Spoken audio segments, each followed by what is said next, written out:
podcast, YouTube, streaming. Oh, we're going to go live here.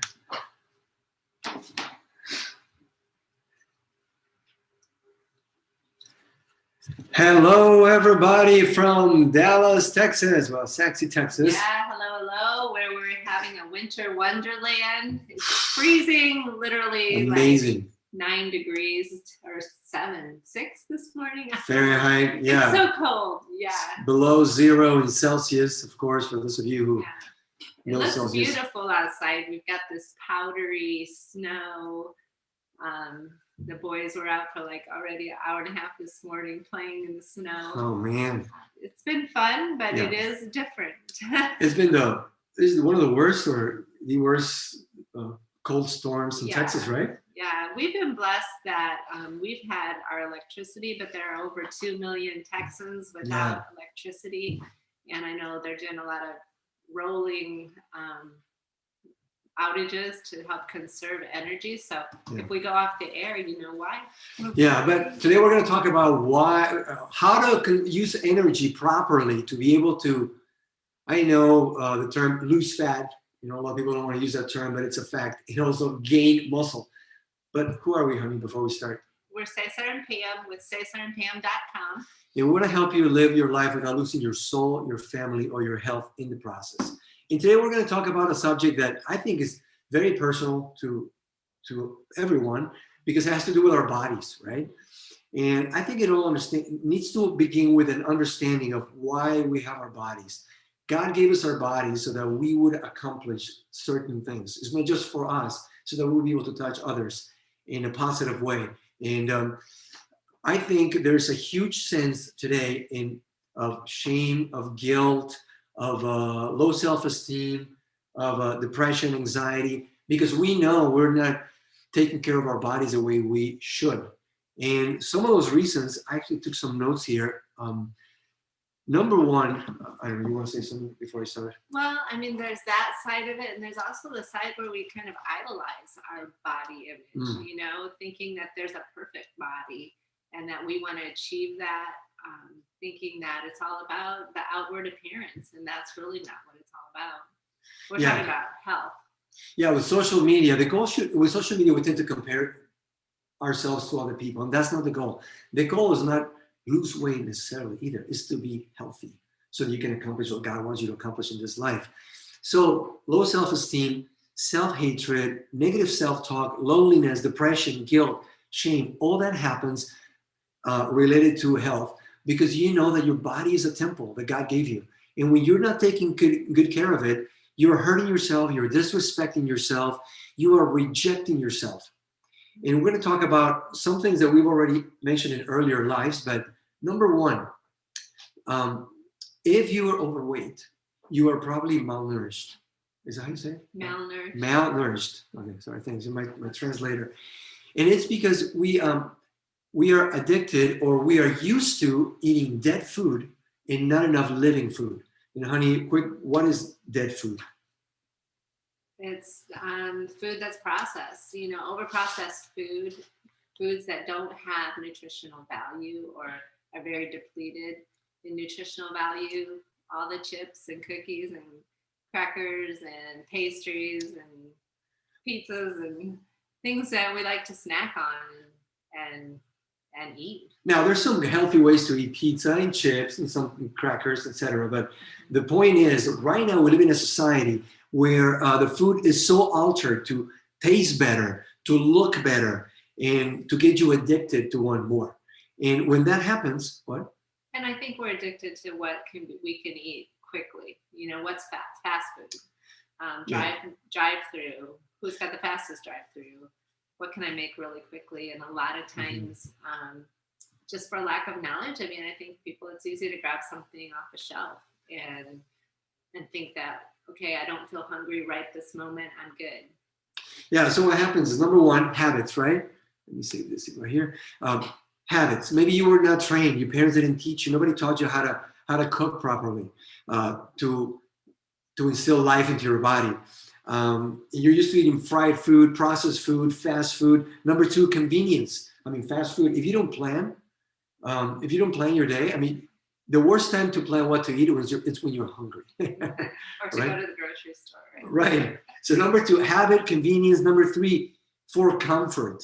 What happens is when you're stressed, when you're depressed, when you're anxious, your level of cortisol in your body goes up and you have those cravings. And you don't crave broccoli. You crave sweets, creamy stuff, starchy, salty stuff, because that raises your serotonin and your dopamine, which is your brain's feel-good chemicals. But what happens is the brain sends hunger signals, and if you feed it dead food, then you're gonna eat more death because your body's telling you you are actually, how do you say it, malnourished. Mm-hmm. You're malnourished, so you need real food, and you get more dead food. So we need to learn how to get rid of dead food, how to incorporate living food into our bodies, because our bodies is our temple, and that will raise your self-esteem, eliminate your self-hatred, your loneliness, your depression, your guilt, everything we talked about.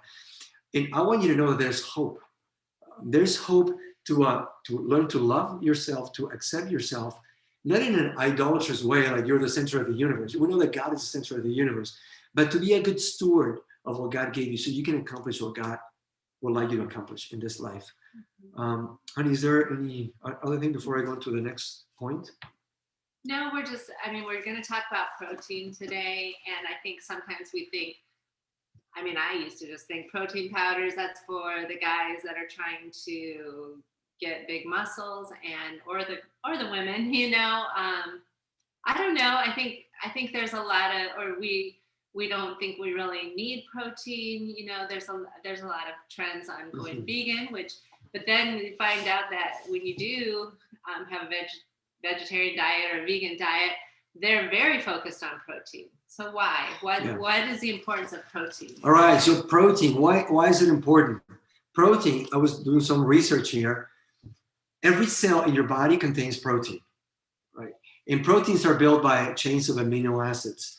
And 3 main functions of protein. Number 1, it repairs cells everywhere in all your systems. Number 2, it builds new cells. And number 3, is critical in growth and development to fuel energy and carry oxygen to your body. That's what you need most. You can't live without oxygen, right? So it is critical that you have protein. And when you increase your intake of good protein, you're going to be more satisfied and you're going to lower your cravings for empty foods. Yeah, and when you say good protein, you're talking about clean proteins, right? Clean so proteins. Why, what's the difference between a clean protein, animal protein? What makes it different? So, we're not vegetarians, but we are very, very aware that because of the culture that we live in the food industry today, it's interested in profits, not in raising the best possible food. You have to be very aware. If you're not eating organic or what do you call grass-fed beef or chicken, or even fish too, eggs, dairy, that can tax your body. In your body, your liver, your kidneys, your spleen, all the organs in your body that are supposed to help you digest, absorb, and assimilate the nutrients that you put in there and get rid of the junk, they get taxed. They're overworked. And then that's when you start developing allergies and also other diseases. I have a friend who was a bodybuilder, and he was in his early 20s, and he was eating so many eggs a day and so much meat, and he said he was sick of it. It was really hard to eat. And he was developing skin problems, and later he developed cancer. And I believe, I'm not a doctor, but I believe it's because he was taxing his system. As soon as he stopped doing that, his body recovered. And I think that's the key, honey. We need to help our bodies heal themselves because God gave us incredible, incredible bodies. Yeah. I remember when you did that, like you were on your quest to get big and have bigger muscles. And so you were like bodybuilder mode. And I just remember like how much protein can I get and all the tuna fish and eggs and protein powders that you were just putting in your body. And you did gain muscle mass, but found out that it really wasn't worth it in the end because you didn't feel good. Your what was it? Your feet, you got Plantar fasciitis, yeah, because I was still playing soccer and my body was like, wait, you're too heavy to be running like this. My shoulder, I started having problems. I was having a rash here. Just my body was working way too hard for it.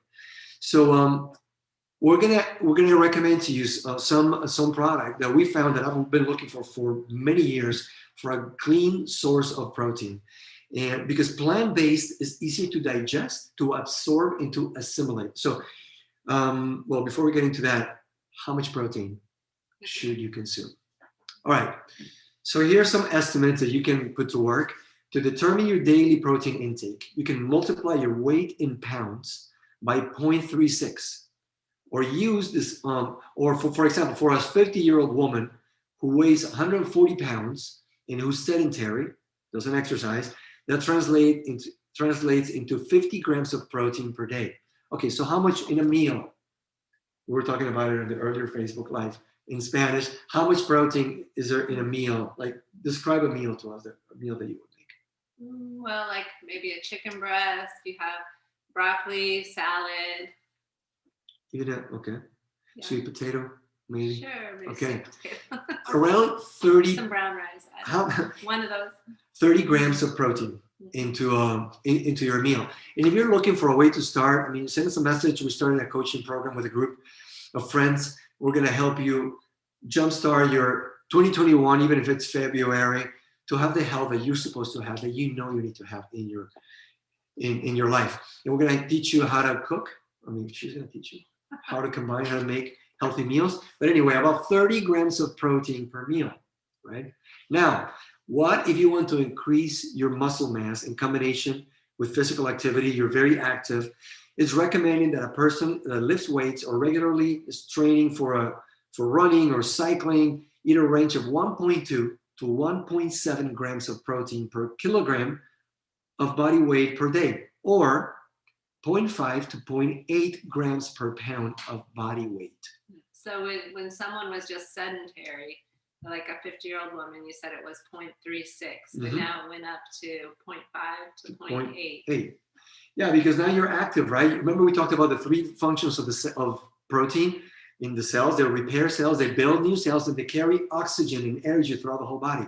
So I'm 160 pounds, so 0.5 would be 80, 0.8 would be 120 grams of protein. But here's the key then. You don't want to tax it with protein that is very hard for your body to digest. So plant-based, as we said, is easier to digest and to utilize. And I've been looking for years for something, and we found this thing that I want to recommend to you, which is protein shake, the shake that tastes like cake, because it tastes so good, but it's clean. Yeah. You want to tell us about the ingredients? Yeah. I mean, it's going to support your weight management, build lean muscle, nourish your body. There's 22 grams of plant-based protein. It contains all the essential amino acids, 0 sugar, 120 calories, and then there's a proprietary organic fiber blend with quinoa sprouts, chia seeds. Tastes great. The basis of this protein is organic certified sprouted brown rice and organic certified yellow, how do you say it? Pea protein. Pea protein. Yeah. Is there a difference in how you say pea protein? No. No? Okay. I just get nervous every time I have to pronounce it in English. So, all right. So how do you do it? Can you help us? Let's make one so they can see. Okay. Yeah. So a lot of times people say, well, I'm not eating breakfast. They want to lose weight, or they just think they don't have time. They don't feel hungry. But your body, like what Cesar just said, you need protein. You need your cells to be repairing. You need that oxygen. You need the energy. So making a protein shake is simple. I got my water. I like a lot of water. Some people like less water, but I like a lot of water. Okay. We've already talked a lot about how important water is, right? Yeah. So this is a scoop, There's 14 grams. Yeah. There's some scoops that come in protein powder that you've bought before that are like huge. Because a lot of proteins have so many fillers, so much junk. So 2 scoops of protein, and then we love to add the greens to that. We talked about it last week. Yeah, because we all need more greens, and this is just going to increase the energy level and the nutritional level, and it makes it a meal replacement. So, if you don't feel like you have time for lunch, you don't have time for breakfast, then this is something that you can have with you and make on the go, take with you, just shake it up, dissolves really easily. You don't have to use a blender. It's really satisfying too, because it's good protein. And with greens, I mean, we talked about it last week, you need 5 to 13 servings a day. Who can do that, right? And did I talk about this in this English one, on the English Facebook Live, about why we don't, in a perfect world, you don't need supplements, right? Yeah, you didn't say that. I didn't say that. Okay, but this is the reason why we need supplements today. Number one, we eat dead food. Our cooking sometimes takes out a lot of the nutrients. People take medication. Food is now modified to be stored for a long time. There are toxins that we have to cleanse and deal with in our bodies. We're dealing with stress. We have depleted soils, poor digestion. If you're not chewing your food enough, 30 times, that's what I read years ago. And also, if you drink liquids when you're eating, then you're diluting the gastric juices and you're diluting the enzymes. Plus, it will take you so much time and so much knowledge to plan what to eat, how to cook it, and cook it. So the best way is to supplement it with a protein. It tastes amazing, right? Mm-hmm. So let's just summarize it. Go back. The reason to be in your ideal healthy state is not to compare yourself to anybody else. It's not lose weight. It's to be healthy. And so that you can accomplish what God wants you to accomplish in your life through the one body that he gave you. When you have a good relationship of good stewardship with your body, then you feel you love yourself, you accept yourself, you respect yourself instead of harm yourself by eating poorly. And that will give you the energy that you need to accomplish what you need to accomplish. Yeah, if you're going to balance your blood sugar, I mean, that's a problem today with people's blood sugar. I mean, it's constantly spiking and falling. And so you need that protein to be able to balance and also to not have the cravings for the sugars. So if you want to jumpstart your 2021, even though it's February, send us a message. We have a group of friends. We're starting a 10-day to restart your health, to be able to have your ideal state of health, of energy in your body. We're going to teach you how to cook properly, how to cleanse your system, and how to give it the nutrients that it needs. That's it, honey. Let's go. Yeah. Let us know if you have any questions, want to join us, and we'll see you again with Cesar and Pam with CesarandPam.com. We want to help you live your life without losing your soul, your family, or your health in the process. Okay. Cheers.